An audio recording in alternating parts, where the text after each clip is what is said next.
Hey everyone, welcome to another episode of Into Our Mind series, where tutors from Inkie attempt to solve questions live while articulating their thought processes simultaneously.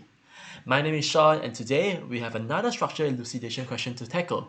Feel free to pause the video if you want to give it a shot, and once you're done, resume the video to watch how I will solve the question.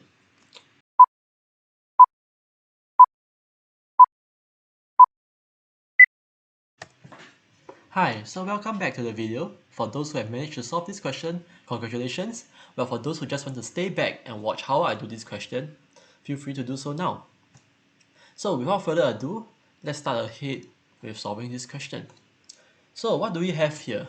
We are greeted with a novel mechanism, reaction mechanism here, which is not part of our H2 syllabus. Okay, not even in H3 because I don't even know what is this, but it's okay. Most of the time when there's a novel reaction mechanism, it may tend to throw some students off because it takes students out of their comfort zone of their memorization. So, but actually, if you think about it, I don't think a novel reaction mechanism will be that daunting because as you can see later, it has actually helps us set a lot of restrictions which helps us to eventually find the product of x and y quite easily. So without further ado, let's read on the context. So we know that, oh wait, before we start, let's just look at the command word as usual. So our command word is explain and deduce with a total of 5 marks. We have 3 structures to figure out, x, y, and z. And so just drawing them is really 3 marks. So yes, we better find it or else we won't pass this question. And the deduction will then be 5 minus 3, only 2 marks of deduction. So maybe we don't need to write so much as compared to an 8 mark question. But now let's take a look at the context itself. Y is a carbonyl compound group. We already a limitation on only one O, so that means, yeah, ketone or aldehyde already. It can be synthesized from, I don't know what is this as well, but in the illustration below, we know that this is the general structure of X and this is also the general structure of Y. So this, as I said, is a novel reaction mechanism that none of us has seen before. But just upon some close inspection, we realize that there may be, it's called rearrangement because this R group was swapped from the first carbon to the second carbon during this process, and at the same time an alcohol group was converted into a carbonyl compound while a amino group has left the chat in the process. Yeah, but that's all we get from this reaction mechanism. So let's take a look at the properties of Y now. So Y produces a yellow PPT with iodine in alkaline solution. So naturally, we know that this is a positive iodoform test, and as usual, there's only 2 kinds of structure that exhibits a positive iodoform test. First one, a methyl ketone, and secondly, a methyl alcohol. Alright, so these are that means Y definitely has either one of these structures, but then we realize that since Y is already a carbonyl compound, it means that Y is a methyl ketone, and the R group here will be CH3. Okay, is that all we can deduce from this sentence alone? See, upon closer inspection, we realize that, do you realize that this R group and this R group are actually the same? Right, see, if you take a look, if this is a if this person is a methyl group, this person has to be a methyl group as well. This stands to reason that if, yeah, just like we deduce, like if Y, yeah, in the product Y, if the R group is a methyl group, this means that the other R group has to be a methyl group as well. So we can further restrict the possibilities of what Y can be, because Y will now resemble something like this, with a methyl group over here, as well as a methyl group over here. Can you see it? These are the this is the first and second carbon, first and second carbon. Okay, I'll erase the brackets. So yeah, you see, even with a novel mechanism, we have already restricted how Y can look like into this shape. You just now need to find out what is the R1 group or the R prime group. So moving on, treatment of Y with KMNO4 gives Z, and also a gas that forms YBBT in lime water. Okay, in practical, when we see this happening, we know that CO2 has been liberated, and at the same time, we know that Z has one less carbon than Y.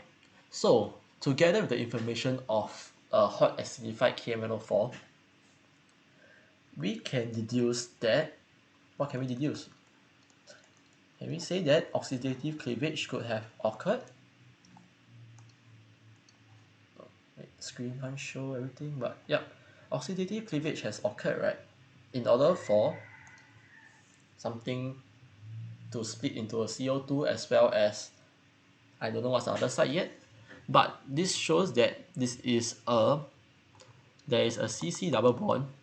Not only that, but a terminal CC double bond has occurred. Okay, why, to recap, why is it terminal alkene? Because only a terminal alkene is able to give you CO2.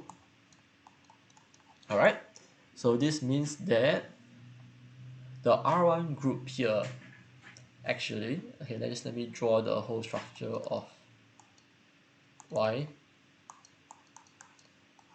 The R1 group here could potentially be a terminal alkene. Let's count the number of carbons. 1, 2, 3, 4, 5, 6. Okay, yes, there are 6 carbons altogether. So how many hydrogens? 3, 6, 7, 8, and 10. Okay, yes, this satisfy the molecular formula of Y. Okay, we still have one more sentence, but this one more sentence is just Y was observed to decolorize Br in CCl4. So again, this is further proving the presence of a CC double bond group in Y. So with much confidence, I can say that Y will look like this. And with that, we can find X and Z. So let's find Z first. Z is the product of Y after oxidative cleavage. So we just have to draw. We know that, okay, methyl group, a ketone group can't be oxidized any further, so we'll leave it like that. So we have a CH2, we have a CH2, so this will give you your CO2 eventually. And here we have a R group with a H. So only one R group. So that means that this person will eventually become a carboxylic acid. 1, 2, 3, 4, 5. Yes, this will become a carboxylic acid. Does it satisfy the molecular formula of Z? I think it does. 3, 6, 8. 3, 6, 7, 8. Yeah, there's 8 hydrogens, 3 oxygens, and 5 carbons altogether. So now working backwards, with the structure of Y figure out, we can also find out what is X. So X, we know that, just as we mentioned just now, the carbonyl compound group was initially a alcohol group, and the R group, as deduced, is a methyl group, and originally the two methyl groups were attached to the same carbon. So this is the first carbon. Then these two are the R groups here. CH3, CH3.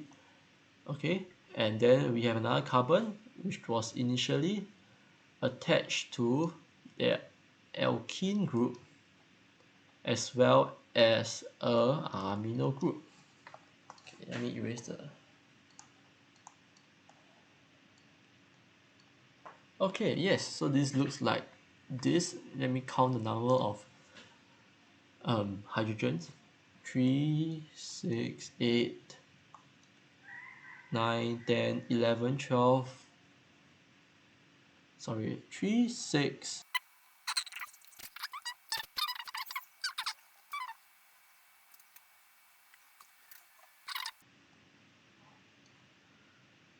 Okay, never mind, never mind. There are 13. Oh my god, oh, this is embarrassing, but we have 13 hydrogens altogether. Oh, I don't know what I'm thinking.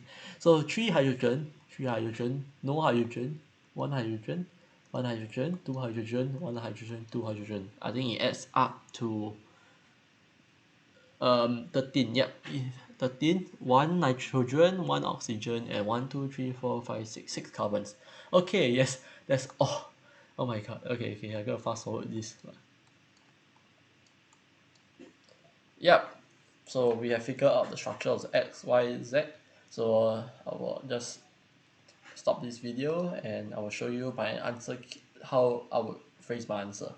Yep, so this is how I will present my answer to score these 5 marks in the exam. As mentioned, the deductions need not to be so complicated because it's only worth 2 marks altogether. So I may be missing some stuff here and there, but I think overall this is enough to score 2 marks. Just remember that when you write a deduction, you need to have reaction name. For example, in this case, a reaction name that has occurred, and the potential functional groups that may be present. And also, as I said, other deductions that might be unique. For example, in the question when they said there's a gas that is liberated, we need to know what gas was evolved, for example, as well as like a deduction, extra deduction such as a terminal alkene or something like that. So I think that's all I have for this question. Overall, I think the most daunting part of this question is to be confronting a novel reaction mechanism we haven't heard of before in our H2 syllabus. But as we can see from this question, or what can we learn from this question is that sometimes the reaction mechanism that is novel might be more useful than harmful to us because it helps to restrict the possibilities of what our products and reactants can take. So we shouldn't really fear, as much as it makes us uncomfortable, we shouldn't really fear novelty and novelty such as this. Yeah, so that's all I have for you for this video. Hope to keep you posted and you might see a new structural elucidation question soon. You can try it in the future. So bye bye.